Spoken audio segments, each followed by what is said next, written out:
I'm Roger Levy. I'm John Gray, and welcome to Home Truths.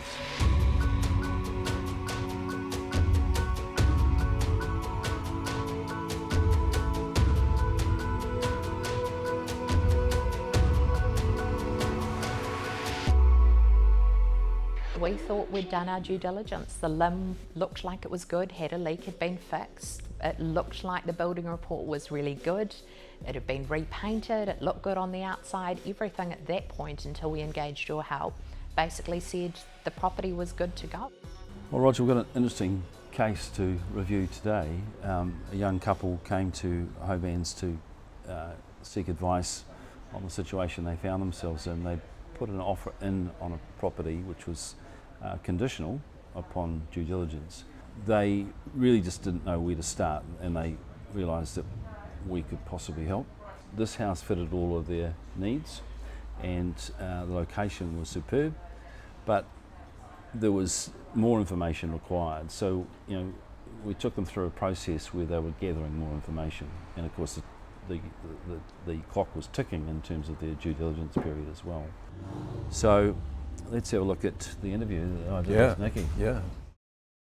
My husband and I and our two girls live in Taupo, and while it's been such an amazing place to raise kids, I work out of Auckland, so I'm commuting a lot of time on the road, and we're looking at high school options, and we tried to apply for Barradine, and my daughter got accepted, which was amazing. They only took 10 kids at year 9, so we decided with an opportunity like that it was time to go. What were you looking for in the way of a home? The number one thing had to be that it had to be in the Barradine school zone, so that limited us to central Auckland, which is expensive when you're coming from Taupo. Yes. So we've got obviously the two girls and a dog, so it needed to be a property that could be fenced for the dog. It needed to be, we were looking for 4 bedrooms, so we still had a little bit of room. Hubby's a handyman builder, so it needed a double garage. So what attracted you to that particular property? When we saw a property, that wasn't for auction and just had a listing price or negotiation, that was a plus at that time in the process. And we found this place in Remuera. It was in a fantastic location. It was a huge house. It looked beautiful from the outside. It had a beautiful outdoor area with a deck where we could put the spa. The kids would have been happy, quick to school. It sort of just ticked all the boxes for us, and the price for what it was and the area where it was very good. The next stage was to obviously engage with the agent. So what information did they give you by way of documentation that supported the sale? So the first step with almost all agents when you go online is you request the property files, and the property files that they have come in with your limb, a basic sort of setup of what the property is, usually a title, and they provided a thermal imaging report for the weather tightness of the home as well. Right. So the thermal imaging report was clear? It was clear, the moisture readings were good. I wasn't going in, completely naive. I knew it was built in the leaky home era.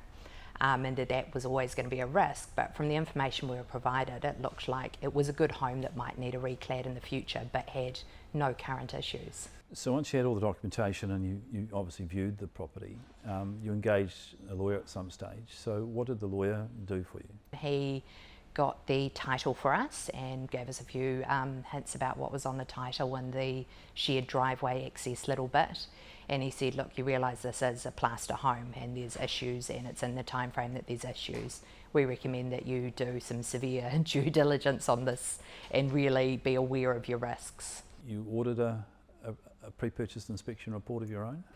Yes, so at the stage that I put the offer in, my husband hadn't even seen the property. With me working out of Auckland, I could go and look at properties quite easily. So I put in an offer with him, being part of it obviously, but we knew it was leaky risk, and also he hadn't seen it. So we went in with a full due diligence clause, and at that stage obviously engaged with the bank about what their conditions would be on that, and also knew that you'd never buy a property particularly like that without some kind of building report or further inspection that you do, not vendor provided. How did you find the pre-purchase inspector that did the report for you? I just went online onto Google and searched for, good companies for a building inspection on plaster houses in Auckland, and looked at the reviews and came across one that met the bank's requirements and went ahead and booked it in. When we contacted the Hoban's team, they asked about the building report and things, and I said who we had coming, and I think they were coming the next day. It was all too soon to cancel any of that, but they suggested that maybe we should have used a company that was a registered building surveyor as opposed to who we were using. What was the Hoban's team's feedback on the pre-purchase inspection report you got? I was told that it was a building report that was of a much lesser standard than what they were used to, lacking detail, and just generally that it should have had a lot more substance to it. You obviously knew the risk of accepting something provided by the vendor. This is the sort of thing that you can get trapped by, and it was great that you avoided that and you got your own report. So were there any findings in the report that you obtained for yourself that gave you any concern? He did point out with the deck that the planks on top didn't have the legally required spacing from the cladding, and that decking was not in the best condition and would probably need replacing. And he did moisture reports again, which also with the readings came back within acceptable limits, except in the garage. And he said that that's concrete block down there and it's normal for concrete to have the higher moisture readings, so not to be concerned about that. And he rang me afterwards to talk about the report and said how through the house there was these moisture detection probes. And on the phone he raved about how that was a really good thing, that the property had been monitored, that moisture had been checked. And he lastly mentioned that the deck had been reclad, and that was probably due to a moisture issue, but that was all code of compliance done. It looked to be done to a good standard, and his report was very positive, and the bank approved finance based on it. The deck over the garage is the one that was refurbished, remediated. So did that report mention anything about the large deck with the two palm trees? That was the one where they said that the deck didn't have the required spacing from the cladding and that the planks weren't in the best condition. But no, it didn't. I specifically said to him, we've got a spa pool. We want to know if that deck is suitable and strong enough to hold a spa pool, because we're aware that a spa pool is quite weighty and requires extra reinforcing and support. And in the report, I think he just mentioned that that lower deck was inaccessible. The council property file, you got a copy of that? When you get those files from the council, they're not in chronological order, they're not easy to read. You're trying to go through one document that goes back to the top, you don't know if you've missed one, and it's just written in such technical language that your normal layman person is not going to read those very easily or understand what's in them a lot of the time. What else did the Hoban's team find on the property file that was of interest? The big thing was that bottom deck. The bottom deck where we planned to sort of have the kids run round and have a spa pool out there and things. They picked through and found that there was actually no consent for this deck at all. Without knowing about the unconsented building work, your expectation is that that deck would be sound, correct? Yes, especially when I specifically asked if we could put a spa pool on it and to check if it was okay. We thought we might need to put some new planks on the top, but yes, it should have been sound and usable. So you might be surprised to see this lovely drone photograph. Oh my gosh. Of the deck from behind. That's not built by a professional, is it? No, that is not an engineered solution. So it would have been quite unsafe. Wow. But when you engage a builder to do a building report and specifically ask about the deck, even if they said that's not under the scopes of what we've been asked to do, we need to get access from another property, this will cost you this much extra, or just something to just write it off and miss something like that is scary. The Hoban's team reported this to the council. They served a notice on the owner, and in this last week it's been deconstructed and removed. Oh, it's been taken down. Looking at that, it'd be unsafe. Yeah. Wow.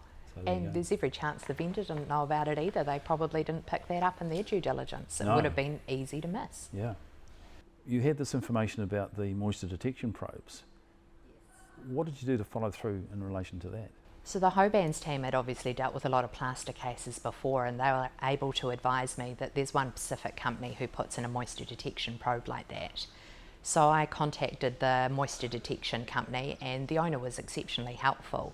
He said yes, he had done an inspection on the property, and it turns out that he'd done the inspection just 2 months prior. So it's like, there's no point in me coming out to the property and doing another inspection just 2 months later. And he offered to get in contact with the person who had commissioned the report and paid for it and see if they would be willing for me to buy the report off them to get that information. And the person who had paid for the report was more than happy to help me out and to provide it, and even provided his name and said, yes, we've had this done, and it came back that it's got 3 active leaks and it's got quite a few problems with it. And it was quite scary what had been found out about this property and not disclosed to us. I directly asked the agent, has this home got any leaks that you know about it? Has it got any issues? And the answers were no. I said, have you had any offers that have fallen through?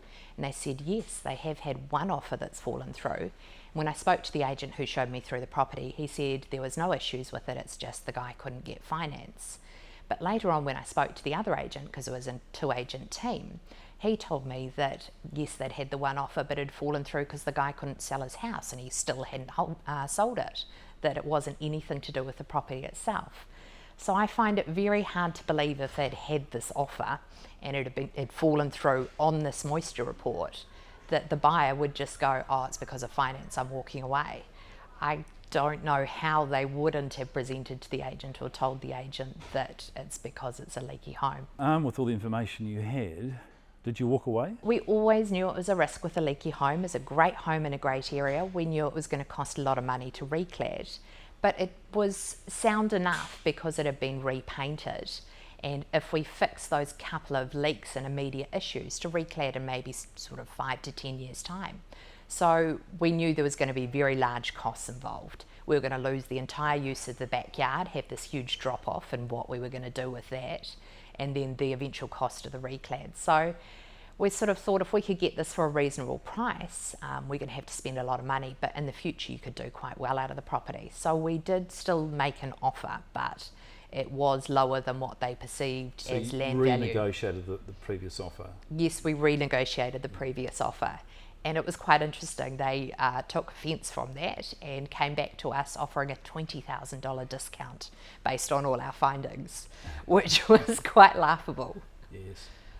And how did you find the agents, in terms of their handling of that renegotiation? They obviously wanted to sell the house, and once they'd been told that there was leaks and unconsented work, I think they knew that their job was done. They weren't getting their commission, and their chance of getting this house sold was very low.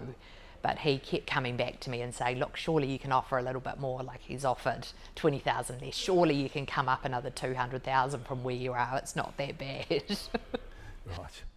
And was there any other interest in the property from other prospective buyers? According to the agents, there were. The agent was always putting pressure on. We've got more open homes, people are coming through, we've got a backup offer, there's somebody else who's very interested, and they've put in an offer for more than what you have secured the property for, and sort of really putting that pressure on to make a fast decision.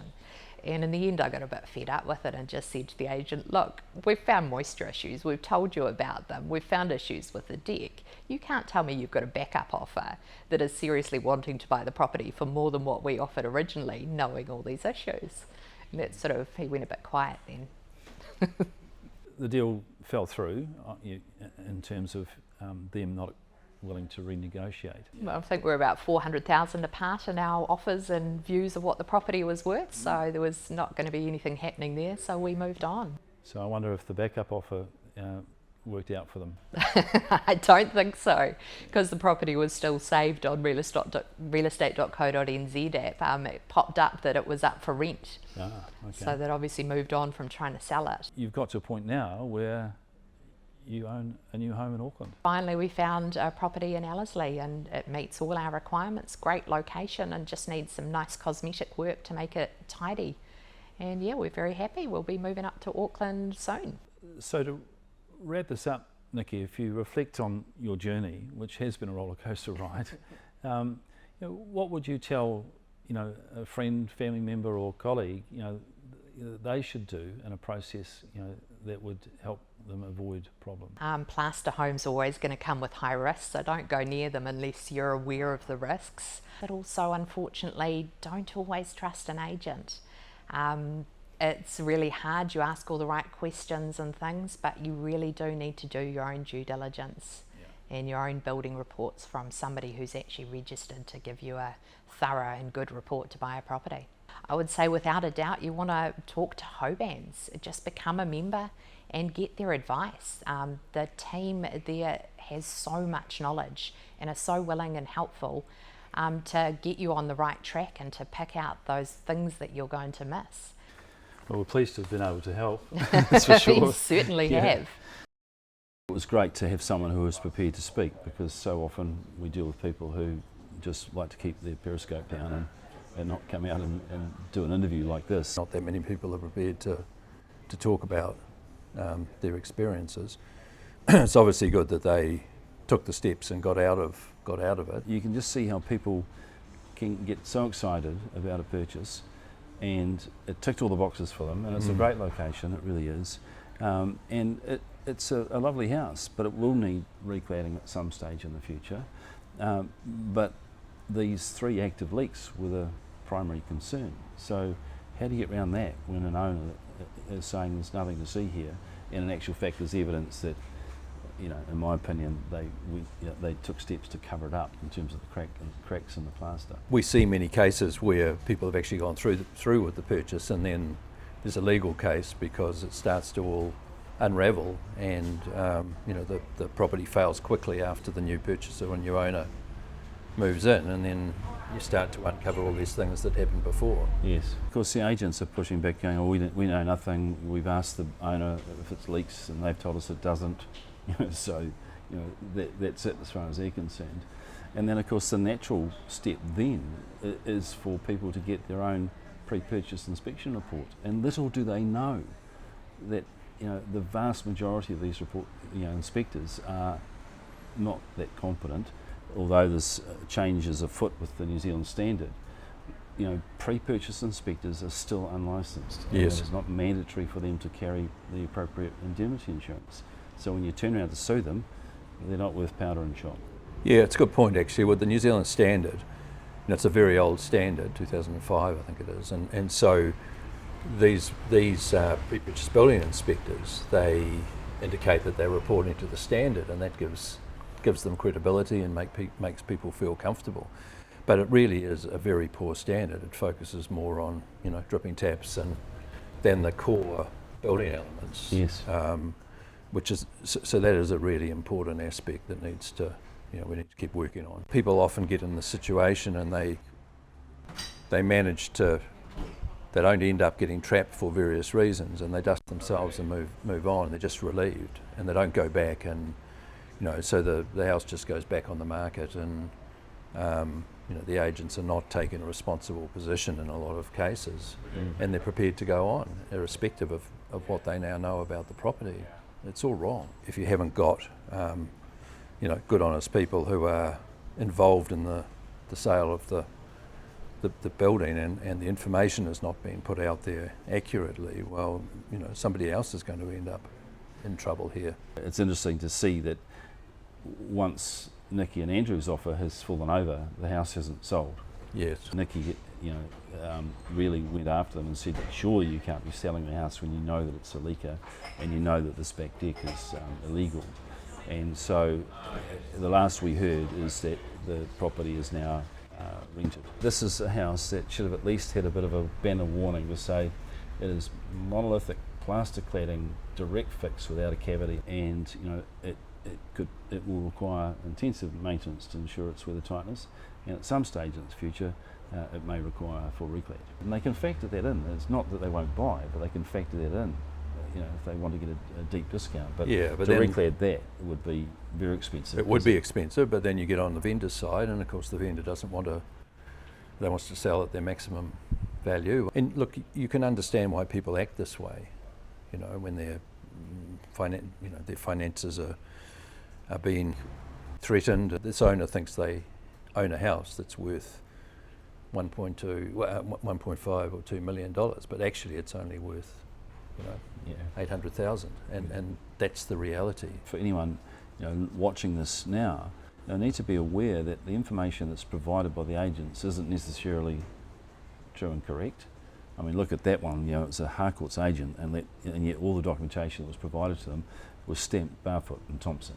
Yeah, there's a red flag right Big there. red flag. Purchasers need to be aware of any building inspection reports that are provided by the agents, Absolutely. because the vendor has probably obtained those reports, but they'll go to the lowest common denominator in terms of an inspector who will give it a big tick. So then getting the council property file is really crucial, and making sure that everything that you see on site is as consented. Getting good legal advice and making sure that they engage a pre-purchase inspector who is accredited or registered with the New Zealand Institute of Building Surveyors. They're the only ones we trust anyway, and they have insurance that covers them. So if they get it wrong, there is a backstop there. People don't go in that direction because it's expensive. You to engage somebody that is a proper professional that is trained to do it properly costs money. Yeah. You can kind of understand in an auction situation how people become hesitant to keep going and getting another expensive report, but when you find what you think is your perfect home and you're going to make a big investment in it, to spend $2,000 or $3,000 getting somebody who really understands what they're doing to write your report is money well spent. So it's doing your due diligence, getting the council property file yourself, obtaining your own pre-purchase inspection from a registered NZIBS surveyor, making sure that the as-built state of the building and anything that's attached to it, like the deck, is consented, and have a discussion with your bank and your lawyers and your insurers about the state of the building as well. Also, understanding the history. If you look back, how many agencies have been through, how long has it been on the market, because that would tell you a lot about good homes will sell quickly. Yes, yeah. And if this if it hasn't, there'll be a reason. Well, at least for Nick and Andrew, we managed them into a much happier ending to their house hunting adventures. And as she said, they've managed to buy a house. Now they're moving in, or have moved into their new home, and so we wish them well. Well, and I hope they share the experience with others, and people, they explain to people how important it is to do some of the things that we're talking about and what they learned in that process, so that they can help other people to protect themselves as well.